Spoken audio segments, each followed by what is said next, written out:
Olá e seja muito bem-vindo à quinta temporada do podcast Alimentação Saudável. O meu nome é Mafalda Rodrigues de Almeida, sou nutricionista, fundadora da Love It e autora de 3 livros de receitas. Por aqui vamos falar sobre todos os temas quentes relacionados com alimentação, saúde e nutrição. Vou receber vários convidados que nos vão ajudar a falar sobre temas como saúde de uma forma simples, a desmistificar alguns conceitos que estão tão enraizados no nosso dia-a-dia e que parecem que complicam a nossa alimentação.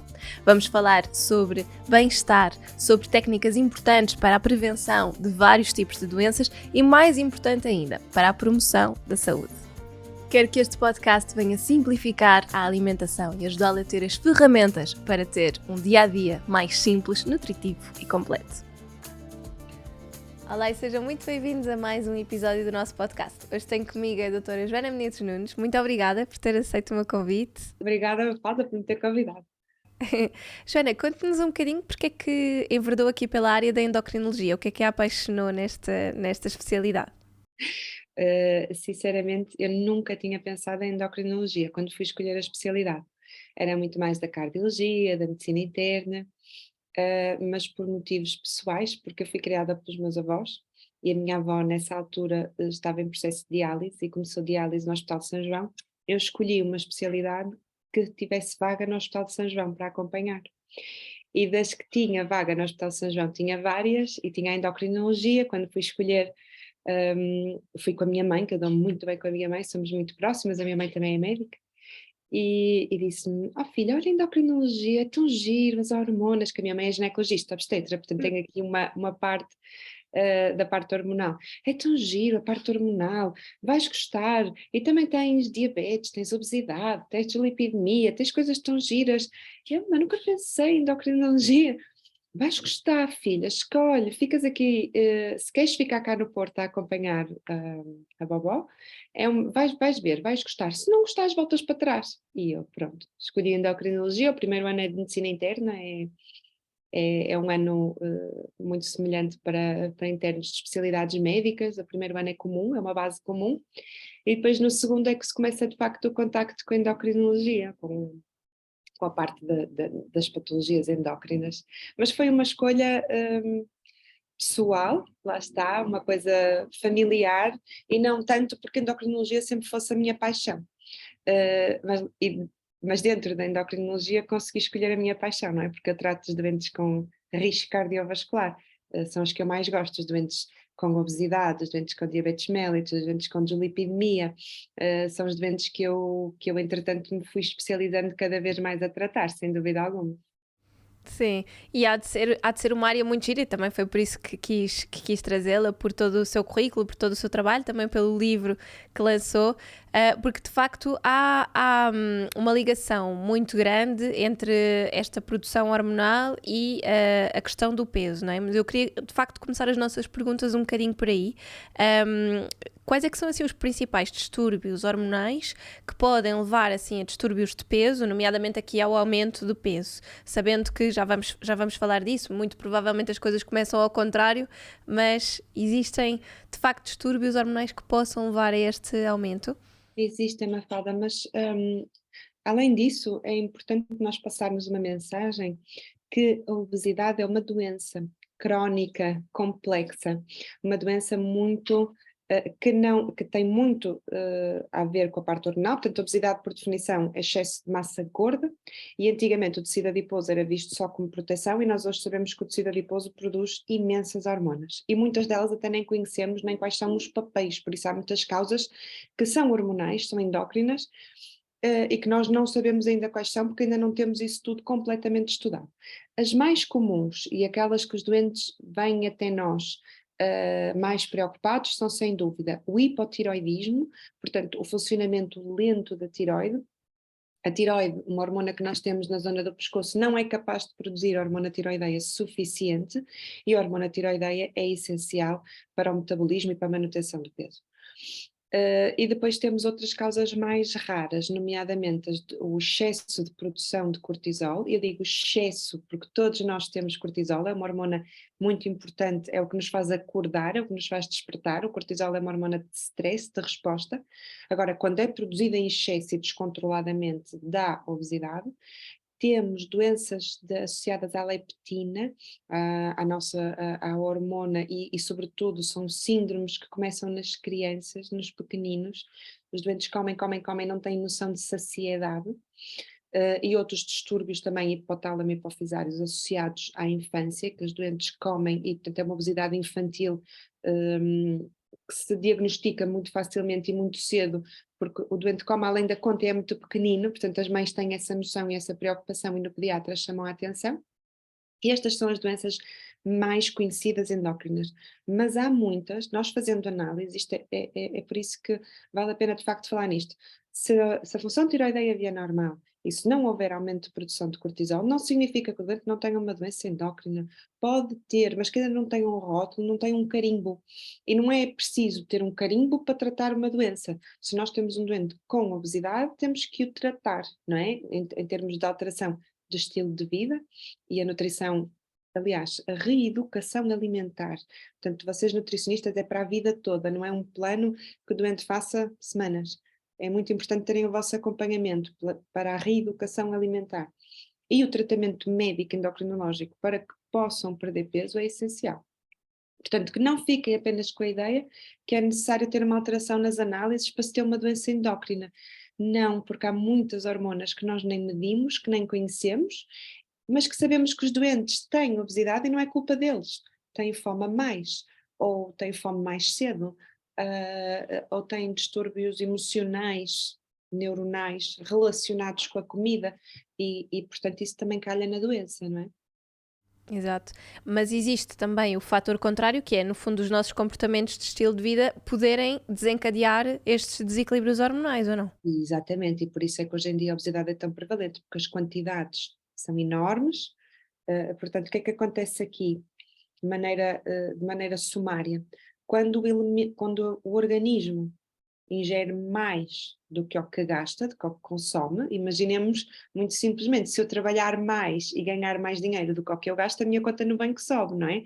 Portanto, se a pessoa ingerir mais e erradamente de calorias, aquelas relativamente às que precisa, vai aumentar de peso. E o contrário é verdade se tudo estiver a funcionar normalmente. E nós sabemos que vivemos num mundo industrializado, um mundo de comida pré-feita, de processados, muitas destas comidas saborosas, e portanto a pessoa repete porque está bom, ou come como uma compensação, para compensar algo emocional ou uma falha. E que as quantidades são muito grandes. Eu dou sempre este exemplo aos meus doentes. Os pratos antigos da Vista Alegre, dos serviços, são muito pequeninos. Eu tenho pratos antigos dos meus avós que são quase do tamanho dos pratos de sobremesa dos serviços da Vista Alegre atuais, não é? Portanto, nós de facto, porque há mais abundância onde vivemos, não é? Nós estamos a falar onde haja pessoas que morram por desnutrição. As rações são maiores e a qualidade da comida é pior. Mais doces, mais açúcares, mais gorduras, mais processados, e portanto se a pessoa ingerir isso e estiver quieta, não usar as pernas, usar o carro para tudo, ou o transporte público, não subir escadas, o saldo final vai ser sempre para aumentar peso, portanto é uma relação bidirecional, sem dúvida. E este aumento de peso e de massa adiposa pode também causar distúrbios hormonais, ou seja, poderia haver uma relação entre a pessoa desenvolver obesidade e por isso desenvolver algum distúrbio na tiroide, ou estas questões que estávamos a falar do cortisol, da leptina, ou normalmente é sempre ao contrário?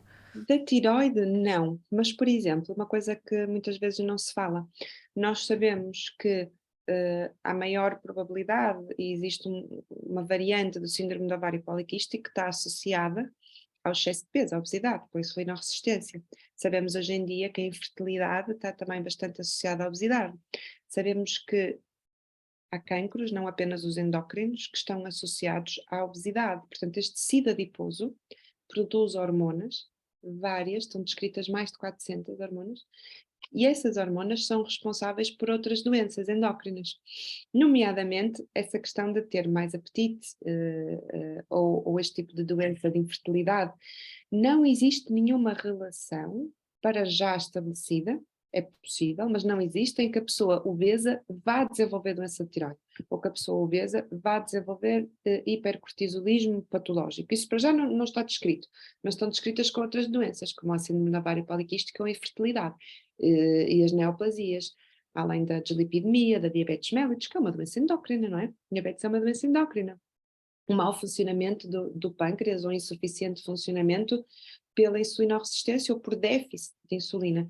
Portanto, sim, a obesidade produz muitas doenças endócrinas, produz muitas doenças cardiovasculares, produz doenças que nós às vezes nem pensamos diretamente, mas uma prótese no joelho ou na anca de excesso de peso existe, as hérnias lombares discais existem no doente com excesso de peso, a própria depressão associada à imagem e se calhar a alterações hormonais, que nós também ainda não temos documentado, mas que é provável que exista no meio de tudo isto.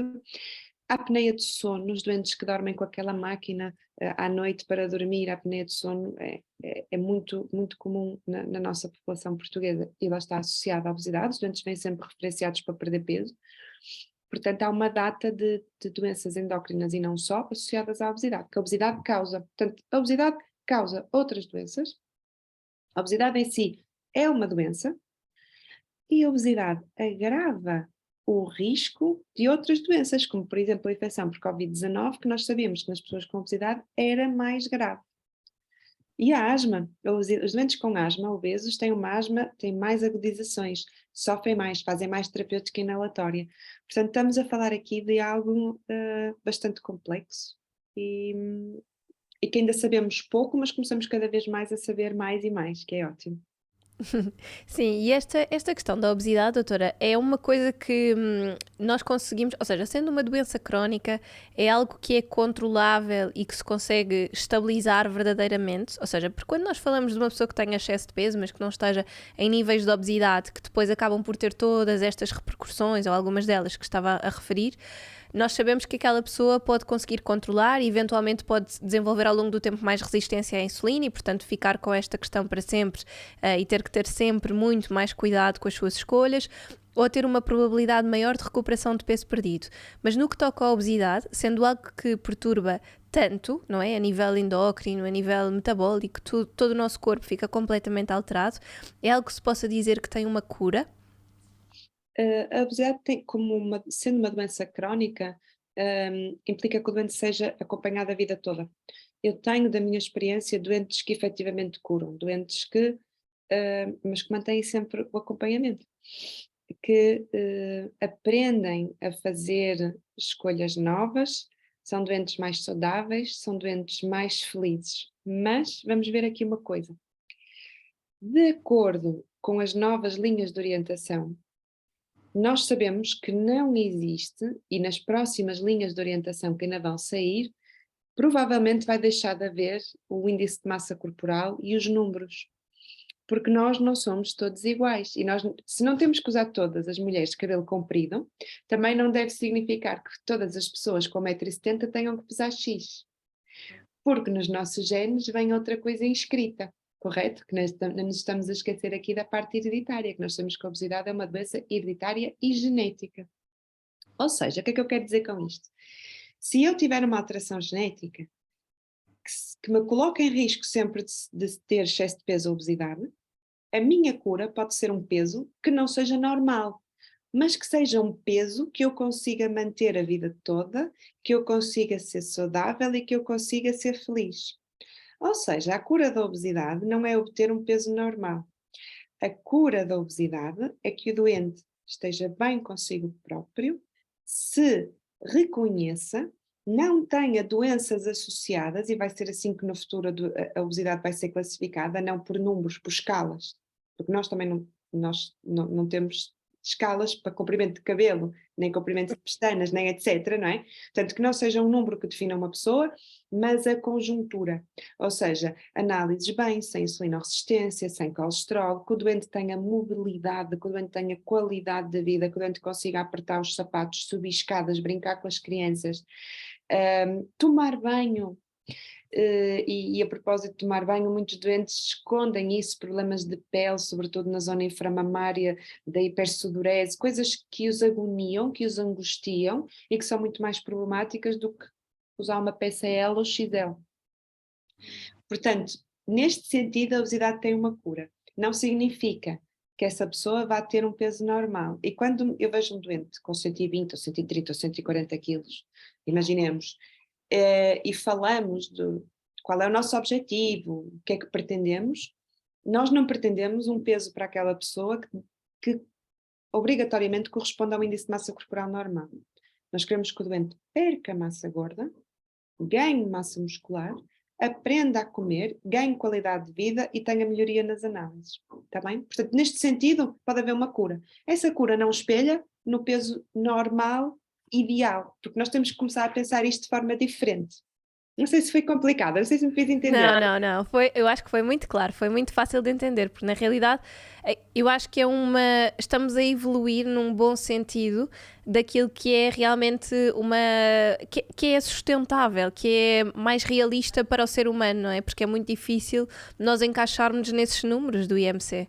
É porque dizer a um doente que tem 140 quilos, que vai para uma transformação radical e que vai pesar 55 ou 56 a vida toda, porque perder peso, como eu digo, é muito simples. Agora, mantê-lo a vida toda é que é o mais complicado.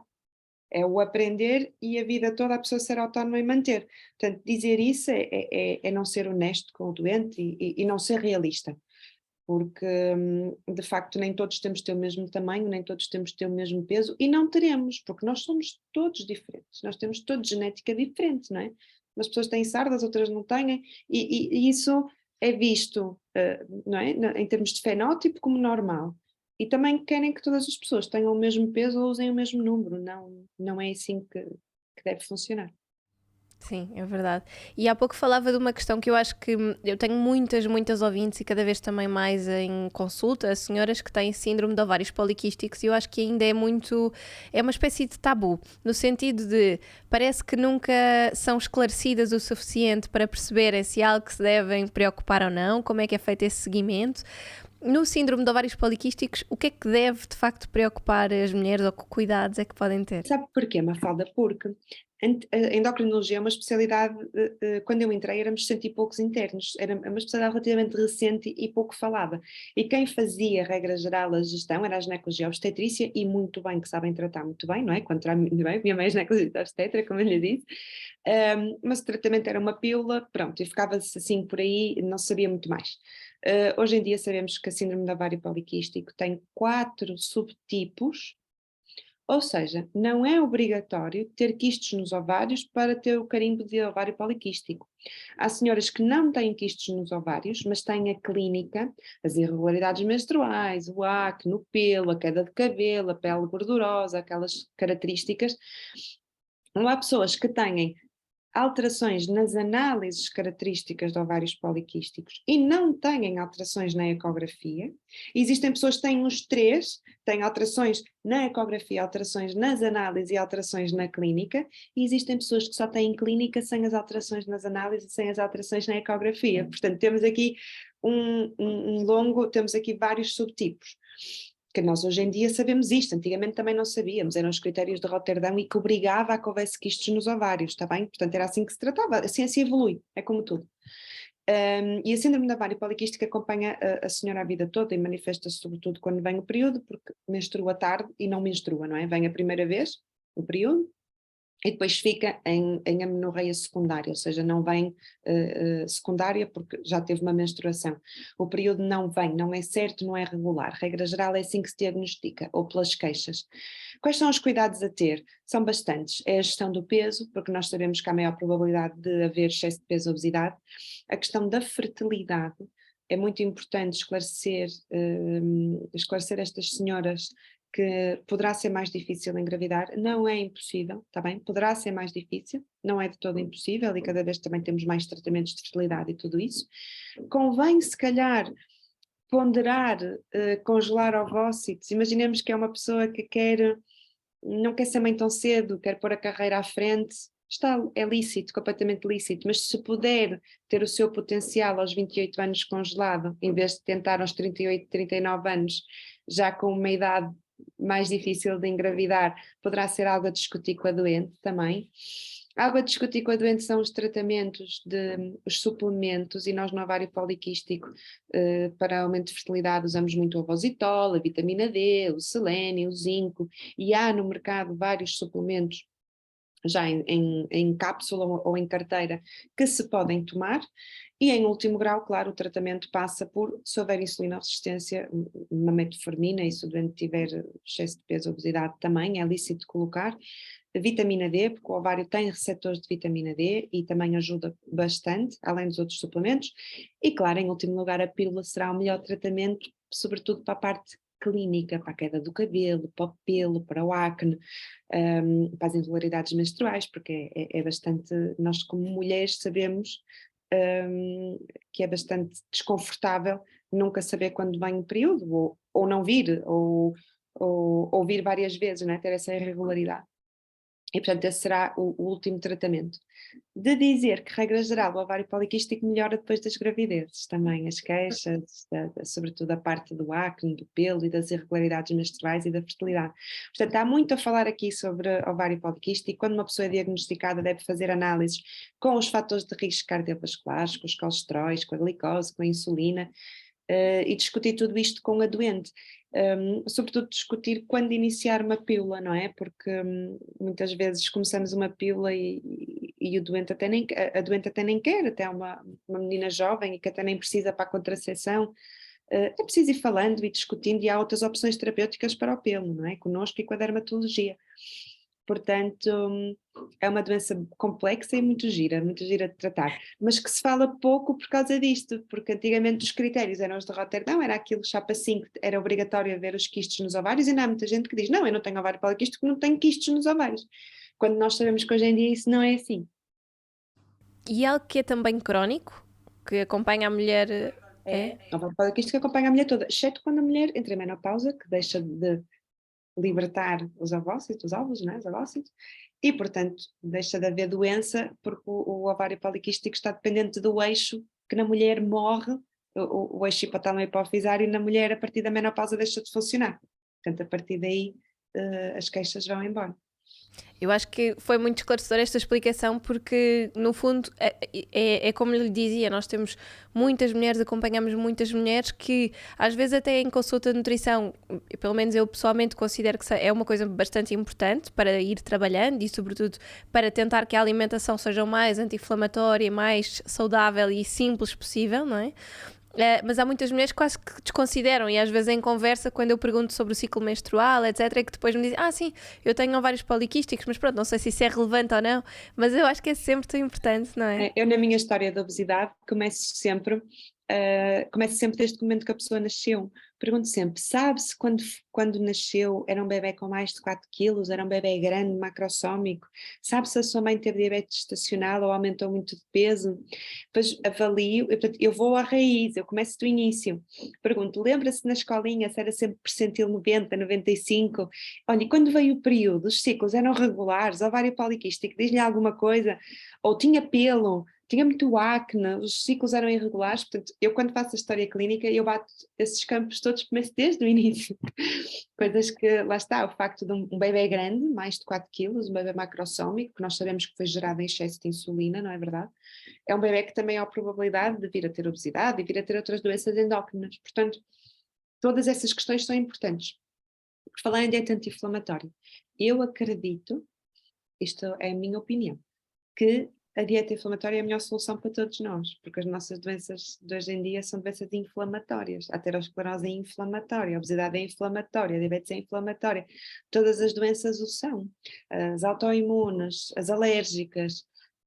Portanto, eu de facto sou uma adepta das dietas anti-inflamatórias e mediterrânicas, sem dúvida alguma.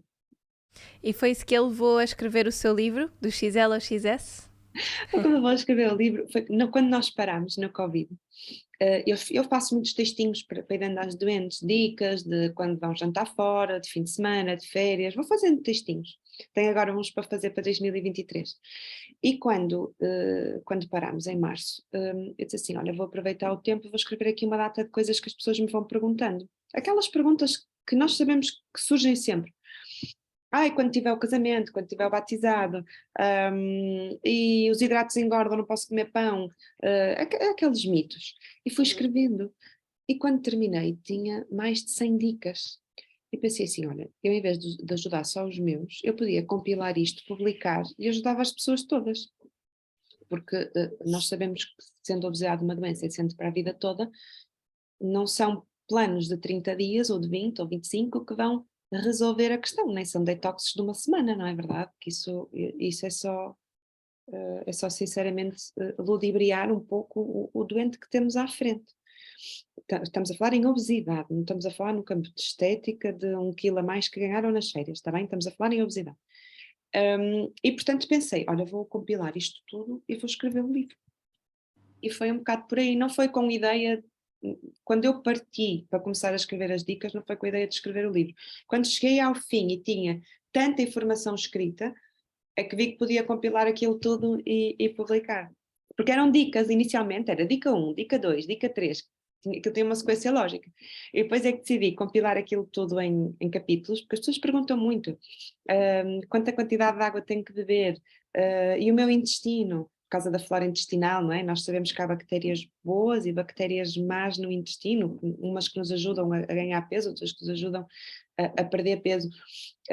O sono, nós sabemos que os doentes que têm o ciclo circadiano alterado, que dormem pouco, dormem mal, têm maior propensão a aumentar de peso. A questão da higiene do sono, a questão do exercício, que há pessoas que pensam que fazer exercício 3 vezes por semana é suficiente para perder peso. Não é, é muito mais importante controlar as 24 horas de alimentação ao longo do dia, não é? E portanto todas essas questões que eu acho, não posso dizer isto que me fica mal, não é? Mas acho que consegui responder no livro. Foi essa a minha intenção, foi responder essas dúvidas. Falo lá também nas doenças, as doenças do ovário poliquístico, falo também bastante nisso, na parte da menopausa, as senhoras queixam-se muito do aumento de peso na altura da menopausa, que é frequente e que existe, os diferentes tipos de dietas, porque toda a gente consegue emagrecer com qualquer dieta, a dieta tem que ser personalizada a cada um, não é? O que é o jejum intermitente, o que é que não é, porque é que resulta, porque é que noutros doentes não resulta, tem que ser bem feito, não é? Ou seja, tem que se cortar calorias. Tudo isso, acho que consegui, se fosse hoje tinha acrescentado mais 2 ou 3 coisas, mas é mesmo assim a vida, não é? Eu acho que é sempre assim, quando quem escreve livros, quando acaba, pensa sempre, eu devia ter escrito isto e aquilo e aquilo. Há sempre coisas que nos lembramos. E porque lá está, também a medicina e a ciência evoluem constantemente e, portanto, há sempre coisas novas para referir ou para acrescentar. Exatamente. E sobre a flora intestinal, para terminarmos, doutora, em relação à flora intestinal, que papel é que ela pode ter aqui na obesidade? Ou, por outro lado, a obesidade em si pode afetar este equilíbrio da flora intestinal? Sabemos que a relação de facto é bidirecional. Sabemos que aquilo que nós comemos, se comermos erradamente alimentos ricos em açúcar, em gorduras más, faz com que no intestino haja um desequilíbrio a favor de bactérias que fazem aumentar peso, e sabemos que o contrário é verdade, que esse desequilíbrio da flora intestinal, com bactérias que podem ser causadoras de aumento de peso, fazem com que a pessoa aumente de peso. A flora intestinal tem ganho bastante relevância nos últimos tempos e há vários estudos que mostram isso, inclusive há estudos com transplante de fezes nos Estados Unidos, alguns com bons resultados, outros nem tanto, mas quando o doente tem obstipação ou tem diarreias, eu gosto sempre de referenciar à gastro ou de usar um probiótico ou de ajudar o doente juntamente com o nutricionista, porque a flora intestinal desempenha um papel muito importante. Imagine, o intestino é por onde nós absorvemos os nutrientes, não é? O intestino inflamado e com propensão a absorver mais, ou um intestino saudável que faz uma boa digestão e que há um bom trânsito intestinal? Claro que sim, claro que faz todo sentido, porque a comida é absorvida no trato gastrointestinal, não é? E esse desequilíbrio de flora intestinal é muito importante. Há também coisas novas que começamos a saber, de vitaminas, que possam, a vitamina D, como imunomoduladora, tem sido também bastante estudada e temos falado bastante nela para nos ajudar também na obesidade, e portanto a parte, há muito a saber, mas essa parte intestinal está bem estudada. A flora intestinal pode aumentar, pode fazer-nos aumentar de peso se houver bactérias nocivas, e se nós comermos mal, a nossa flora vai desequilibrar para as bactérias nocivas. E o contrário é verdade. Se nós comermos a tal dieta anti-inflamatória, vai fazer com que no intestino proliferem mais as bactérias que nos fazem ser saudáveis e perder peso relativamente às outras. Sim, influenciam também o apetite, o sono, não é? O bem-estar, o humor, uma série de coisas. Isso depois é tudo, é uma bola de neve em termos de efeitos benéficos. Exatamente. Doutora, acho que é super, super interessante, de facto, percebemos que no seu livro vamos encontrar várias destas dicas também de forma simples, porque acho que no dia-a-dia, com as vidas tão corridas que temos, termos estes chavões pequenos e estas coisas simples que nos ajudam a lidar com basicamente eu diria que são obstáculos, mas não são obstáculos, não é? São coisas que nós vamos tendo a vida inteira, os eventos sociais, os casamentos, etc. E que para quem está num processo de emagrecimento são desafios, e é muito bom também conseguirmos ir tendo essas dicas simples de como é que devemos de lidar e desfrutar disso. Porque é impossível ir a um casamento ou um batizado, ou uma festa, seja o que for, e comer legume, é o que nos apresentam, não é verdade? E a pessoa vê os croquetes a passar e come um, come dois, vai comendo, não é? É preciso arranjar estratégias que nos defendam relativamente a isso, ou a ingestão da bebida alcoólica, que também é algo que nós sabemos que dificulta imenso os processos de perda de peso, porque o álcool tem bastantes calorias, não é? Fazer essa gestão e dos fins de semana e das saídas, que é aquilo que nós temos que ensinar aos nossos estudantes, lá está, para que eles sejam autónomos e consigam sozinhos dar conta do recado. Sendo uma doença crónica, têm que ser acompanhados a vida toda. É como um doente com asma, mas um doente com asma percebe quando vai ter uma crise, já percebe o que é que desencadeia a asma, é um doente que sabe defender. É como um doente com diabetes tipo 1. Nós sabemos que os doentes com diabetes tipo 1 que fazem insulina, também eles vão ter francesinhas e pizzas e jantares para comer. Eles têm é que saber fazer uma boa gestão do açúcar e da insulina que têm que administrar, não é? Nós temos que dar autonomia cada vez mais aos nossos doentes e temos que os ensinar cada vez mais e melhor para que eles consigam tomar decisões acertadas. Aquela medicina do antigamente, que quase que a pessoa saía do médico e dizia assim, não percebi nada do que ele disse, mas é para fazer isto, está completamente desatualizada, a meu ver. Nós temos que, há médicos que ficam molestados por ser questionada determinada coisa, ou seja o que for, não é? Nós sabemos que a informação existe, nós sabemos que é preciso filtrar a informação, como em tudo na vida, a informação que vem na internet, seja notícias, seja médica, seja o que for. Sabemos que de médico e louco todos temos um pouco, não é verdade? Mas temos que fornecer a melhor informação aos nossos doentes e formá-los para que eles sejam capazes de sozinhos tomar decisões boas. E é isso que eu acho que é muito importante e é isso que é importante passar nos livros e na ciência. Sem dúvida. Acho que não poderíamos ter melhor chavão para fecharmos o episódio de hoje. Muito obrigada, doutora Joana, pela sua disponibilidade. Obrigada, Mafalda. Um beijinho grande e um bom ano. Obrigada, igualmente. E nós vemos para a semana. Obrigada.